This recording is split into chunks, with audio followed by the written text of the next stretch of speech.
In 1960, a new face of American radical leftism appeared with the SDS, Students for a Democratic Society. They originated from the Student League for Industrial Democracy, a socialist organization founded in 1905. The SDS Manifesto, the Port Huron Statement, opposed nuclear warfare, class-based inequality, and racism. Its political philosophy was one of participatory democracy, collectivism, and community control. The SDS opposed nationalism and the war in Vietnam, but endorsed direct action and militancy. Because they are part of a community. But really, the whole strike was fought over substantive issues, the policies themselves, and not the form of how policies are decided. People said, look, no matter what, doing research for the military is wrong. Developing weapon systems to commit genocide in Vietnam is wrong.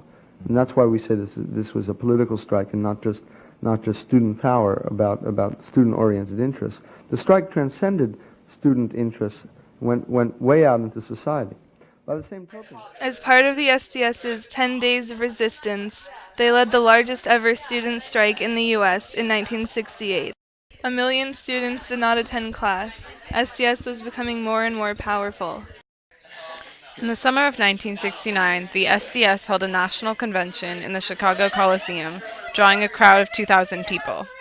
Conflict broke out between the various factions, and the convention fell apart.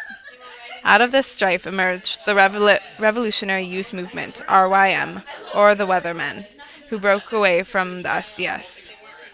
The Weathermen took their name from a Bob Dylan song. Clean clothes, you don't need a weatherman to know which way the wind blows.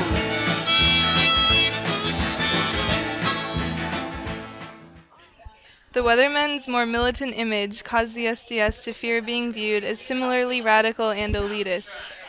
The Weathermen believed that militancy was now more important than continuing nonviolent protests.